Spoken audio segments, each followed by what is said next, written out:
ఇవాళ రేవంత్ రెడ్డి గారి మాటలు ఇవాళ కుర్చీ వదిలేసి ఆడలేక మధ్యలో ఓడినట్టు మాట్లాడుతా ఉన్నాడు. ముఖ్యమంత్రి పీఠం కాంగ్రెస్ పార్టీ నాయకత్వం నీకు ఇచ్చింది, కాంగ్రెస్ పార్టీకి ప్రజలు అధికారంలోకి ఇచ్చినారు. అధికారంలోకి ఇస్తే కేసీఆర్ కంటే ఏమైనా గొప్పగా చేస్తామని చెప్పి ఆలోచన చేశారు. ఎందుకంటే ఎలక్షన్ సమయంలో మేము 1,00,000 రుణమాఫీ అంటే నువ్వు 2 లక్షలు అన్నావు. అదేవిధంగా మేము మేము కళ్యాణ లక్ష్మి ఇస్తున్నామంటే నువ్వు తులం బంగారం ఇస్తామన్నావు. మేము 2,000 ఇస్తామంటే నువ్వు 4,000 ఇస్తాన్నావు. ఈ విధంగా అడ్డగోలు హామీలు అర్రాజు పాట లెక్క మాట్లాడినావు. ప్రజలు ఏం చేసారు, అదే కేసీఆర్ 2 ఇచ్చగా 4 ఇస్తానేమో అనుకున్నారు. కేసీఆర్ 1,00,000 రుణమాఫీ 2 లక్షలు చేస్తున్నామని చెప్పేసి నమ్మిరు, ఓటేసారు. నమ్మి నానబోస్తే పుచ్చిబుర్రలు అయినట్టు ఇలా రేవంత్ రెడ్డి సర్కార్ తీరు ఎట్లా ఉందంటే, ఇవాళ కుర్చీ మీద కూర్చున్నోడే బౌబో అని అరుస్తా ఉన్నాడు. యజుడు నేనేమంటాను, ఇవాళ కుర్చీ మీద కూర్చున్నోడు బౌబో అరిసేది నాకు అర్థం కావట్లే. ఇవాళ తెలంగాణ సమాజం అంతా నీ పిల్లలు లాంటి వాళ్ళు. తెలంగాణ సమాజంలో ఉద్యోగ సమాజం కూడా ఉంటది. ఆ ఉద్యోగ సమాజం ఇవాళ నేను అడుగుతుంది. 11 హామీలు ఉద్యోగ సంఘాలకు ఇచ్చిన నువ్వే ఇచ్చిన వాళ్ళు, నువ్వు ఓళ్ళు ఇయ్యలే. కాంగ్రెస్ పార్టీ రుణమాఫీ చేస్తామన్నది కాంగ్రెస్ పార్టీ, 2500 ఇస్తామన్నది కాంగ్రెస్ పార్టీ, 6 గ్యారంటీలు పెట్టి 13 వర్షాలు పెట్టింది కాంగ్రెస్ పార్టీ, 420 హామీలు ఇచ్చింది కాంగ్రెస్ పార్టీ. ఆ 420 హామీల్లో 11 హామీలు ఉద్యోగ సమాజం ఉంది. పిఆర్సీ ఇస్తామన్నది నువ్వే, డిఏ ఇస్తామన్నది నువ్వే, అంగన్వాడీలకు, ఆశా వర్కర్లకు, ఎంఎన్ఆర్జీఎస్సీ కార్మికులకు 18,000 ఇస్తానన్నది నువ్వే, ప్రతి నెల 1వ తారీఖు జీతం ఇస్తామన్నది నువ్వే. కాబట్టి నువ్వు ఇస్తున్న దాన్ని వాళ్ళు అడిగితే, నన్ను కోసుకొని తిండ్రి, నన్ను ముక్కలు నరుకురి, మీ చేతికి ఇస్తా 18,500. ఇదేందా నాకు అర్థం కాదు. 18,500 నువ్వు కావాలి, 18,500 కోట్లే వస్తుంది, మీ చేతికి ఇస్తే మీరే పంచుకుంటే నువ్వేందుకు మరి ఆడా కుర్చీ మీద కూర్చోబెట్టింది నిన్ను కాదా? కాబట్టి ఇవన్నీ కూడా ఇంకొక మాట కూడా నాకు కనపడతా ఉంది. రేవంత్ రెడ్డి ఈ మాటల వెనకాల హైదరాబాద్ బ్రాండ్ ఇమేజ్ తగ్గించాలని కుట్ర చేస్తున్నా నాకు అర్థం కావట్లేదు. ఎందుకంటే చంద్రబాబు నాయుడు ముఖ్యమంత్రి అయింది కదా, ఇక్కడ పెట్టుబడులు ఇక్కడికి వస్తాయి కాబట్టి ఏం చేస్తారు, ఆంధ్రాకు తరలిపోవాలిగా పెట్టుబడులు. ఒకవైపు ఆల్రెడీ కృష్ణా జిల్లాలు ఆల్రెడీ తరలిపోతూనే ఉన్నాయి, గోదావరి జిల్లాలన్నీ కూడా బంకచర్ల ఆ ప్రాజెక్టు పెడుతూ తరలిపోతూనే ఉన్నాయి. ఇక చంద్రబాబు నాయుడికి రుణం తీర్చుకోవాలి కాబట్టి, ఎందుకంటే చంద్రబాబు నాయుడుకి ఈయన ముఖ్యమంత్రి చేసింది, చంద్రబాబు నాయుడు ఈయన ముఖ్యమంత్రి చేసింది కాబట్టి చంద్రబాబు నాయుడు రుణం తీర్చుకోవాలి కాబట్టి అమరావతి డెవలప్ కావాలంటే హైదరాబాద్ ఆగం కావాలి. తెలంగాణలో పెట్టుబడులు రాకుండా చేయాలంటే ఏం చేయాలి, ముఖ్యమంత్రి గిట్నే మాట్లాడాలి. పెట్టుబడులు బెటర్ కదా, ముఖ్యమంత్రి గట్ట మాట్లాడుతున్నాయన తెలంగాణకి ఏం లేనట్టుందని చెప్పేసి ఒక రకమైన ఇమేజ్ వస్తుంది. కాబట్టి వెనక తగ్గే అవకాశం ఉంటుంది. కాబట్టి వ్యాపారవేత్తలు రావాలన్నా, పారిశ్రామికవేత్తలు రావాలన్నా, పెట్టుబడులు రావాలన్నా, రియల్ ఎస్టేట్ భూమి ఎరగాలన్నా ఏం జరగాలి, ముఖ్యమంత్రి ధైర్యంగా మాట్లాడాలి. కడుపు నీ ఉన్న బ్రదర్, నా ఇంట్లో కొన్ని ఇబ్బందులు ఉంటాయి, అన్ని బయట చెప్తావా?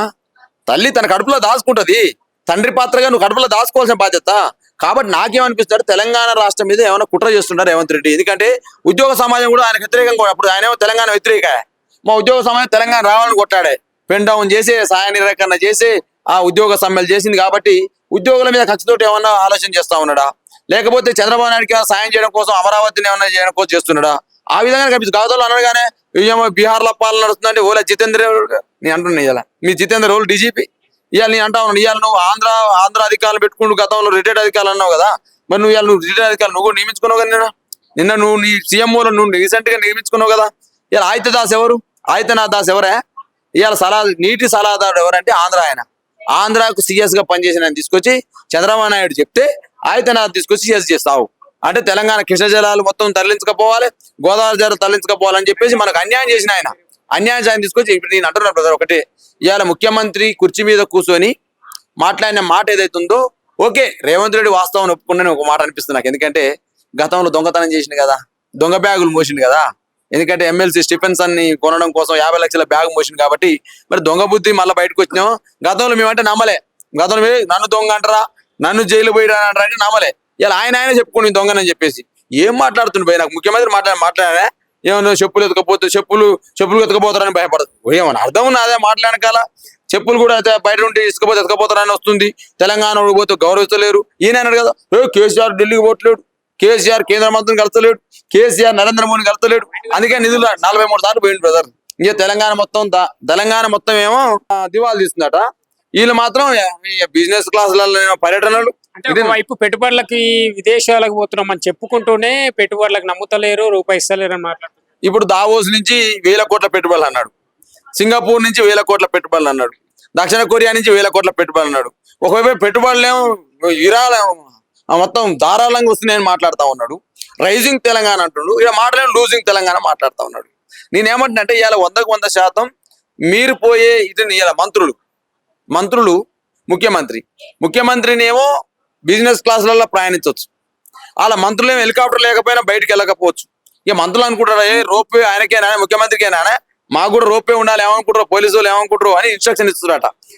మంత్రి మేము మంత్రులమే ముఖ్యమంత్రి సమానం, మేము ఆయన ముఖ్యమంత్రి కానీ మేము మంత్రులు తక్కువనానే, మేము ముఖ్యమంత్రి స్థాయి అని చెప్పేసి హెలికాప్టర్ లేని ఓడిపోయే పరిస్థితి లేదు. నిన్న మా నెకరకల్ నియోజకవర్గంలో గృహప్రవేశం జరిగితే కూడా హెలికాప్టర్లు పోయే పరిస్థితి వచ్చింది. ఇలా బర్త్డే కూడా గృహప్రవేశాలు పోయే పరిస్థితికి వచ్చింది. కాబట్టి గృహప్రవేశాలకైనా హెలికాప్టర్లే, బర్త్డేలకైనా హెలికాప్టర్లే. ఇలా ముఖ్యమంత్రి ఏమో బిజినెస్ క్లాస్ ప్రయాణిస్తారు, మీ ఎమ్మెల్యేలు మీ మంత్రులు జల్సాలు చేస్తున్నారు. కానీ తెలంగాణ ఉద్యోగులు మాత్రం జీతాలు అడగొద్దు, తెలంగాణ ప్రజలు మీరు ఇచ్చిన హామీలు అడగొద్దు.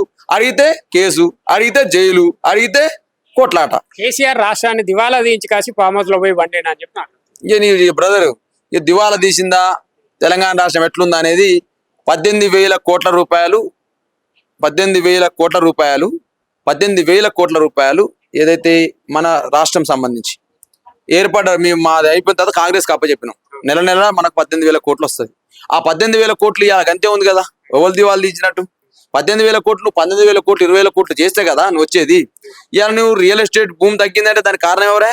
రేవంత్ రెడ్డి తీసుకున్న అసంపదమైన నిర్ణయం హైడ్రా పేరుతోటి నిలబడి దాన్ని గొలగొడుతుంది. హైదరాబాద్ ముషిరాబాద్ పోయిన పంచాయతీనే, కొత్తపేట పోయిన పంచాయతీనే, చైతన్యపురి పోయిన పంచాయతీనే, ఎక్కడ పోయినా ఈ పంచాయతీ పెట్టినావు కదా నువ్వే. అమర్పేట పోయిన పంచాయతీనే. హైడ్రా పేరుతోటి విధ్వంసం చేసింది నువ్వు. హైదరాబాద్ లో రియల్ ఎస్టేట్ భూమి తగ్గించింది నువ్వు. రియల్ ఎస్టేట్ ద్వారా వచ్చే ఆదాయాన్ని తగ్గించింది నువ్వు. దీనికి విధ్వంసానికి కారకుడు ఎవరు? రేవంత్ రెడ్డి. మూసి పునర్జీవం పేరుతోటి పేదోళ్ళన్నీ కూలగొడుతుంది. ఎవడ ఇల్లు కట్టుకుందామంటే భయపడే పరిస్థితికి వచ్చిండు, ఎవడ ఇల్లు కొందామంటే భయపడే పరిస్థితికి వచ్చిండు, ఎవడ ఫ్లాట్ కొందామంటే భయపరిస్థితికి వచ్చిండు. దీనికి కారణం ఎవరే? రేవంత్ రెడ్డి. ఇవాళ ట్రాన్స్పోర్ట్ ఆదాయం తగ్గే, సొంత పనుల ఆదాయం తగ్గే.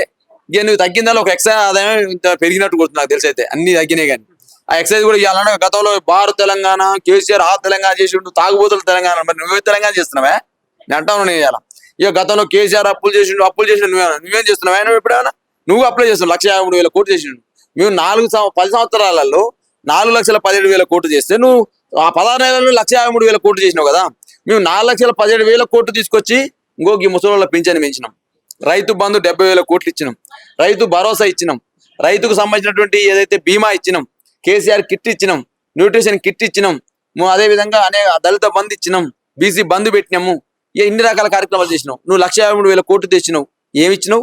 2,500 ఇస్తావా మహిళలకు? తులం బంగారం ఏమన్నా ఇస్తావా? స్కూటీలు ఏమన్నా ఇస్తావా?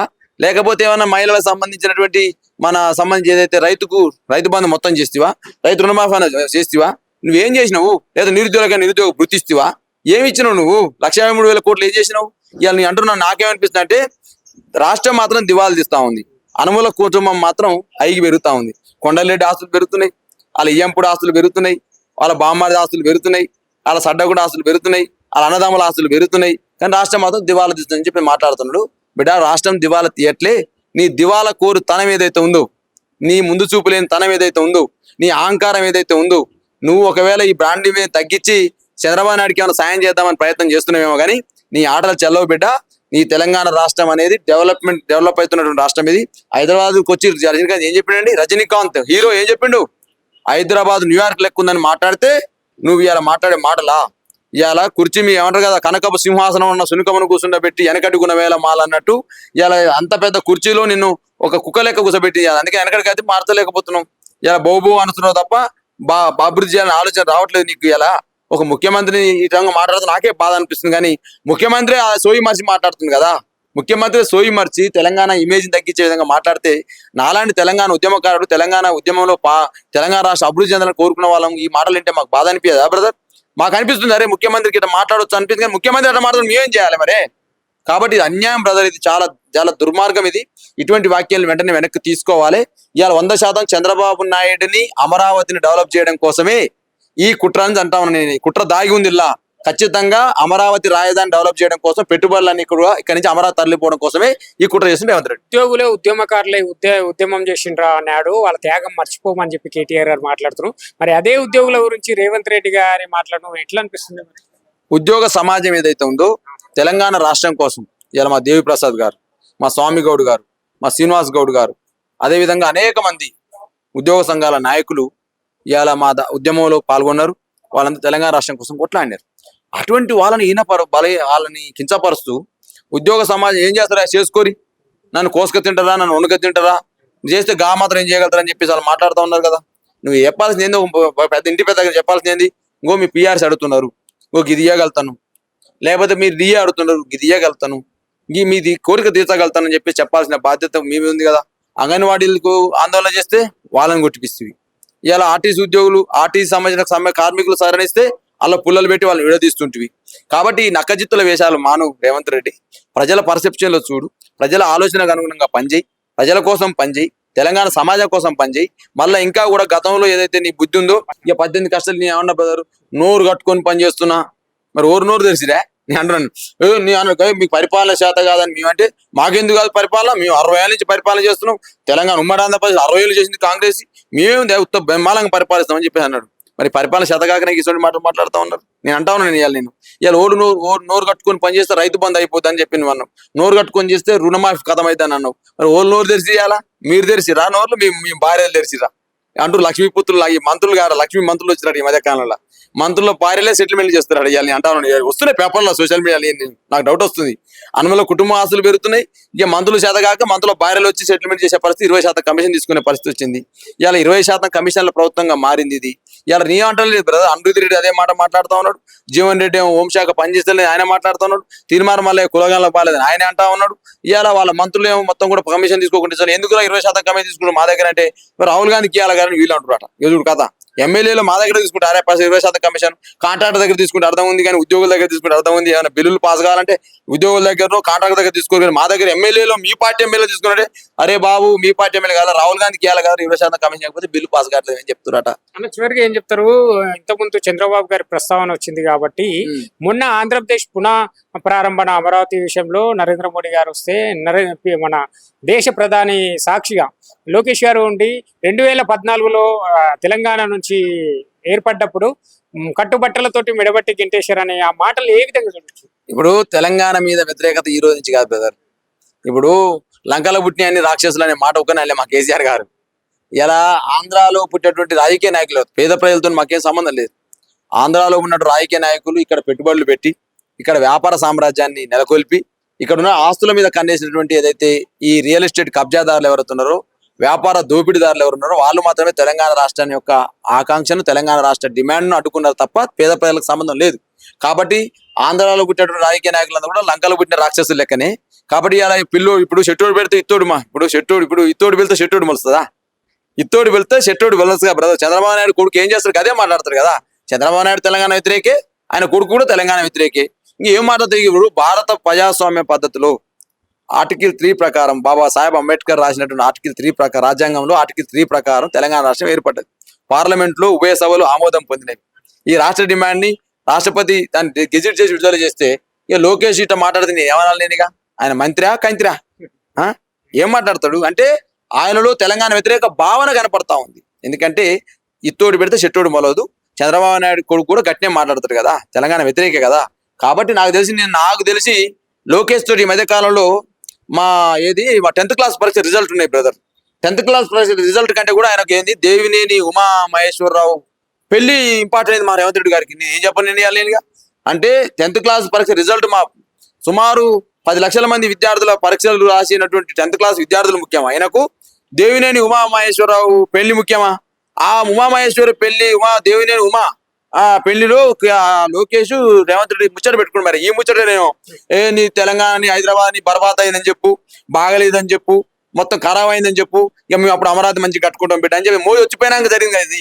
కాబట్టి ఏమైనా కుట్ర జరిగిందేమో అని భావన అనిపిస్తుంది. ఈ కుట్ర పైన విచారణ జరిపించాలని డిమాండ్ చేస్తాను భారత రాష్ట్ర సమితి నుంచి. రేవంత్ రెడ్డికి మరి లైవ్ డిటెక్టర్ పరీక్ష పెడితే తెలుస్తుంది వాస్తవంగా ఎవరు ఈ చంద్రబాబు నాయుడు పలికిస్తుండా ఎవరు పలికిస్తున్నారు అనేది. నాకెందుకంటే హైదరాబాద్ ఇంత న్యూయార్క్ అన్నాడు భయ రజనీకాంత్ వచ్చి, అనేక మంది బాలీవుడ్ నటులు వచ్చి ఇది ఏంది అభివృద్ధి ఏంది అని మాట్లాడితే హైదరాబాద్ బ్రాండ్ మీద తగ్గింది అని మాట్లాడుతుండ్రు. దీనికి కారణం ఎవరు? నువ్వే కదా హైదరాబాద్ తీసుకొస్తేవి, అన్ని కూలగొడుతీవి. ఏది నువ్వు చేసిన పని సకదనం? ఈ 16 నెలలు నువ్వు చేయని అన్ని శర్వాకం పనులు తప్ప ఒకటా మంచిగుందా? కాబట్టి దీని వెనకాల కుట్ర ఉందని నేను భావిస్తా ఉన్నా.